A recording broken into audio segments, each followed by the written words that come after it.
Hello, मेरा नाम है अभिषेक वर्धन और आप सभी का स्वागत है साइंस ज्ञान चैनल में।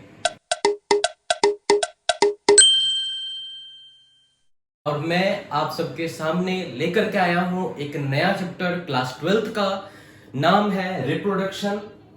इस रिप्रोडक्शन चैप्टर में जो ये पार्ट है इसमें बहुत कुछ पढ़ना है। इसमें अगर आप देखिएगा तो 3-4 लेसन्स हैं। अगर मैं यहाँ गौर करूं तो पहला जो चैप्टर है उसका नाम है रिप्रोडक्शन इन ऑर्गेनिज्म। क्या नाम है? Reproduction in organism. अगला जो चैप्टर है उसका नाम है sexual reproduction in flowering plant. Sexual reproduction in flowering plant, ये सेकंड चैप्टर है। थर्ड चैप्टर का नाम है human reproduction. Human reproduction.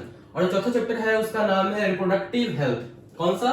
Reproductive health. तो ये जो रिप्रोडक्शन पार्ट है, एक यूनिट है, इसमें 4 लेसन पढ़ना है, जो कि ये रहा reproduction in organism, sexual reproduction in flowering plants, human reproduction और रिप्रोडक्टिव हेल्थ। हम लोग बारी बारी से हर एक चैप्टर के बारे में बारी बारी से पढ़ेंगे, ठीक है?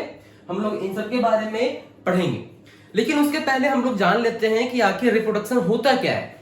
तो रिप्रोडक्शन का यहाँ पर लिखा हुआ है, आप देख पा रहे होंगे, यहाँ पर डेफिनेशन लिखा हुआ है रिप्रोडक्शन के बारे में। तो हम लोग इसके बारे में बात करते हैं कि आखिर क्या होता है रिप्रोडक्शन। ठीक है, स्टार्ट करते हैं। Reproduction is the process of the formation of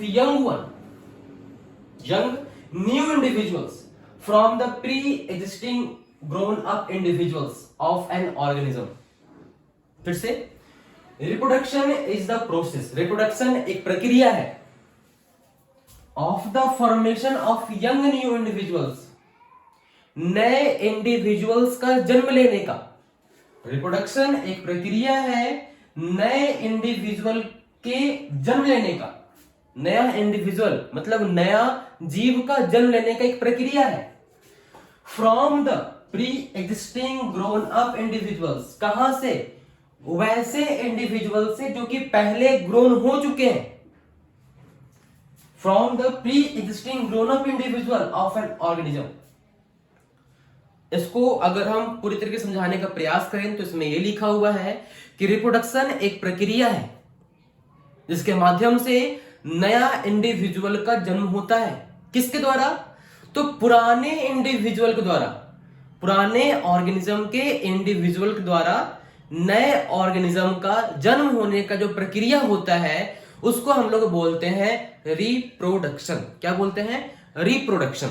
ठीक है, इसके आगे हम और भी चीज लिखा हुआ है, लेकिन सबसे पहले हम इस रिप्रोडक्शन जो ये वर्ड है इसको हम क्या करते हैं? तोड़ते हैं, ब्रेक डाउन करते हैं। देखिए यहां पर, ये यहां पर है वर्ड रिप्रोडक्शन। यहां पर जो ये वर्ड है रिप्रोडक्शन, इसमें 2 चीज से बना हुआ है, एक री और एक प्रोडक्शन। री और प्रोडक्शन।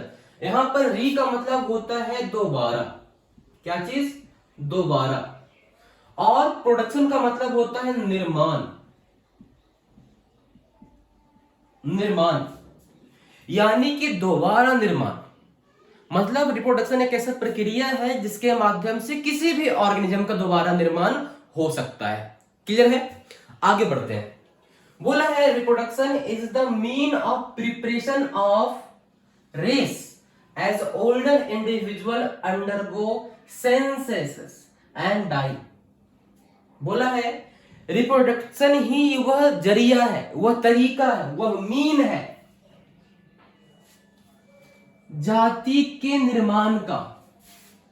जाति, हम लोग ह्यूमन रेस है, कोई हम बात कर सकते हैं कि कोई टाइगर रेस है, कोई लॉयन रेस है, कोई ऑस्ट्रिच रेस है। ये सब क्या है? जाति है। हम लोग कौन सा है? हम लोग ह्यूमन रेस है, होमोसेपियंस है। ठीक है, तो अपने ह्यूमन सेपियंस, जो लोग ह्यूमन है, होमोसेपियंस है, वो रेस प्रिपेयर हो पाए, यानी कि दोबारा निर्माण हो पाए, जो हमारा मान जाती है वो लगातार रह पाए। कहां से? ओल्डर इंडिविजुअल से। मान लिया जाए कि आपके जो पिताजी थे वो क्या है? ओल्डर इंडिविजुअल, उसके द्वारा आपका जन्म हुआ है तो आप न्यू इंडिविजुअल हो गए। तो ये कैसे हो पा रहा है? ये हो पा रहा है एक खास प्रक्रिया के द्वारा। उसका नाम क्या है? रिप्रोडक्शन। बोला है कि रिप्रोडक्शन एक जरिया है जिसके द्वारा हम अपने रेस को प्रिपेयर कर सकते हैं, ठीक है। As older individuals undergo senescence and die, जब पुराने जो इंडिविजुअल हैं अगर वो मर जाते हैं, ठीक है, जो पुराने इंडिविजुअल मर जाते हैं तो पर भी जो हमारा जाति है वो रहता है, वो लगातार रहता है। वो किस चीज के द्वारा? ये रिप्रोडक्शन के द्वारा। आप लोग बहुत बार राजा रानी कहानी सुनते होंगे कि एक राजा है, उसका बाल बच्चा नहीं हो रहा है, बड़ा परेशान है। क्यों हो रहा है परेशान? क्योंकि उसके राज चलाने के लिए उसके आगे की पीढ़ी नहीं है। अगर आगे की पीढ़ी नहीं होगा तो उस राजा का जो कार्यकाल था खत्म हो जाएगा। कोई वंश है और वो वंश आगे ही नहीं बढ़ पाएगा। इस कारण से पहले के राजा परेशान हुआ करते थे, क्योंकि उनके नए इंडिविजुअल्स जन्म नहीं ले पाते थे, ठीक है। आगे यहां पर बताया गया है कुछ और पार्ट है, जरा पहले समझ लेते हैं। यहां पर एक वर्ड आया है लाइफ स्पैन। क्या होता है लाइफ स्पैन? समझते हैं। लाइफ स्पैन, ठीक है, बोला है the period from birth to the natural death of an organism represent its life span. वह समय, वह अवधि, वह पीरियड कब से कब तक? जन्म से लेकर के नेचुरल डेथ तक का। जन्म से लेकर के नेचुरल डेथ। ऐसा नहीं कि हाँ भाई एक्सीडेंट हो गया, रोड पर जा था और ठुका गया, मर गया, वो नहीं, वो नेचुरल डेथ नहीं है। कब से कब तक? जब वो जन्म लिया है, वो धीरे धीरे बड़ा होगा, है ना। अलग अलग फेजेस होते हैं, बोलते हैं ऑफस्प्रिंग बोलते हैं, फिर हम लोग बोलते हैं बेबी, फिर बोलते हैं चाइल्ड, फिर बोलते हैं हम लोग क्या कहते हैं, टीनेजर्स बोलते हैं, फिर यंग बोलते हैं, फिर बुढ़ा बोलते हैं, जो भी, फिर वो मर जाता है। तो ये जो पूरा जो प्रक्रिया चल रहा है ना, जो पूरा प्रक्रिया चल रहा है जन्म से लेकर के नेचुरल डेथ तक का, उसको क्या बोलते हैं हम लोग? लाइफ स्पैन बोलते हैं, ठीक है। कोई दिक्कत नहीं, चलिए ठीक है। Life span of N organisms varies from few days. जो लाइफ स्पैन है वो कुछ दिनों से लेकर के कुछ थाउजेंड्स ईयर्स तक हो सकते हैं। अगर हमें कुछ दिनों की अगर मैं एग्जांपल लूं तो यहां पर बटरफ्लाई लिखा हुआ है, देखिए जरा। जो बटरफ्लाई है ये 1 से लेकर के 2 वीक तक ये जिंदा रहता है, यानी कि जन्म लेता है, 1-2 वीक होने के बाद इसका जो नेचुरल डेथ हो जाता है। यानी कि इसका लाइफ स्पैन कितना है? 1 से लेकर के 2 वीक तक। वहीं पर अगर आप देख पा रहे होगे बनियान ट्री, तो ये हजारों हजार साल तक रह जाता है। बरगद का जो पेड़ होता है ये हजारों हजार साल तक रहता है। आपने जरूर कोई ना कोई ऐसा गांव देखा होगा जहां पर एक बरगद का पेड़ है, बहुत पुराना है, लोग उसकी बात करते हैं। तो बरगद का पेड़ हजारों साल तक रह सकता है, ठीक है। तो यहां पर क्या बताया गया? लाइफ स्पैन के बारे में। क्या होता है ये? जन्म से लेकर के नेचुरल डेथ तक का एक टाइम पीरियड है, उसको क्या बोलते हैं हम लोग? लाइफ स्पैन बोलते हैं। क्लियर है? अब बढ़ते हैं हम लोग रिप्रोडक्शन में ही, कि रिप्रोडक्शन जो होता है ये 2 तरीके का होता है। जो रिप्रोडक्शन है वो 2 तरीके का होता है। पहला नाम आया है एसेक्सुअल और दूसरा नाम आया है सेक्सुअल। पहले हम लोग बात करते हैं क्या होता है एसेक्सुअल और क्या होता है सेक्सुअल, ठीक है। तो सबसे पहले हम इसको क्लीन कर लेते हैं यहां पर।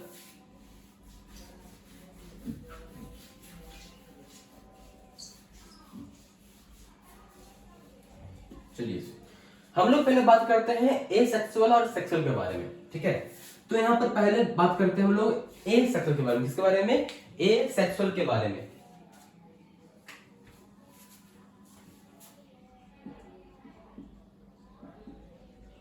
एसेक्सुअल, अगर मैं बताऊं कि एसेक्सुअल भी जो वर्ड है ये 2 चीज से मिलकर बना हुआ है। एक बना हुआ है ये ए, जो ये ए है वो, और एक है सेक्सुअल। ए का मतलब होता है नॉट, और सेक्सुअल का मतलब होता है क्या चीज? ए बना हुआ है एक वर्ड सेक्स से। सेक्स का मतलब क्या होता है? जेंडर, मेल फीमेल, ठीक है। तो ये 2 तरह के होते हैं, मेल एंड फीमेल, ठीक है। जेंडर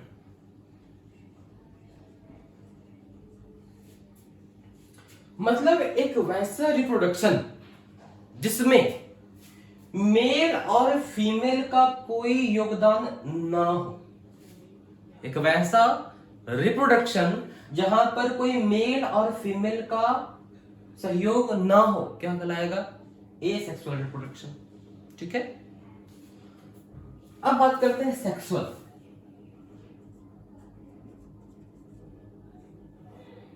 इसमें मेल और फीमेल, जो मेल है और जो फीमेल है, इन दोनों का अगर सहयोग हो, अगर मेल और फीमेल इन दोनों का सहयोग हो, तो इस तरीके के रिप्रोडक्शन क्या बोलते हैं हम लोग? इस तरीके के रिप्रोडक्शन को बोलते हैं सेक्सुअल रिप्रोडक्शन। मतलब अगर कोई भी इंडिविजुअल जन्म लिया है दो पेरेंट्स के सहयोग से तो सेक्सुअल। अगर दो पेरेंट्स के सहयोग से जन्म नहीं लिया है, सिर्फ एक ही पेरेंट एक नए इंडिविजुअल को जन्म दे दिए हैं, क्या कहलाएगा? वो एसेक्सुअल रिप्रोडक्शन। ठीक है, तो हम लोग इन दोनों का एक डिफरेंस जान लेते हैं क्या है। तो बताया है एसेक्सुअल में कि इन्वॉल्व्स सिंगल पेरेंट, जैसे मैंने बताया दो पेरेंट्स नहीं होते हैं, कितने होते हैं? मात्र सिंगल पेरेंट इन्वॉल्व होता है किसमें? एसेक्सुअल रिप्रोडक्शन में। सेक्सुअल बताया है टू पेरेंट्स पार्टिसिपेट, यहां पर दो पेरेंट्स, कौन कौन? मेल और फीमेल, ये दोनों पेरेंट्स पार्टिसिपेट करते हैं सेक्सुअल रिप्रोडक्शन में। ठीक है ना, अपोजिट सेक्स यानी कि एक मेल होगा तो एक फीमेल होगी। ठीक है, अगला, without involvement of formation and fusion of gametes. बोला है एसेक्सुअल में कि यहां पर कोई भी गैमेट के फ्यूजन का इन्वॉल्वमेंट नहीं होता है, इन्वॉल्वमेंट नहीं होता है, यहां पर कोई भी योगदान नहीं होता है किसी चीज का? गैमेट्स के। एक मिनट, आपको शायद समझ में नहीं आ रहा गैमेट्स क्या होता है, बताता हूं। गैमेट्स क्या होता है? गैमेट्स एक खास तरीके का सेल है। ठीक है, कैसा सेल? Reproductive cell.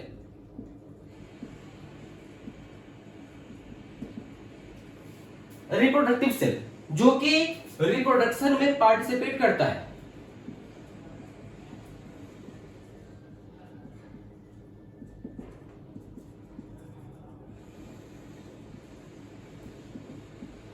ठीक है, गैमेट क्या है? गैमेट खास तरह का सेल होता है। इस गैमेट का निर्माण कहां से होता है? इसका निर्माण होता है फॉर्म्ड बाय रिप्रोडक्टिव ऑर्गन।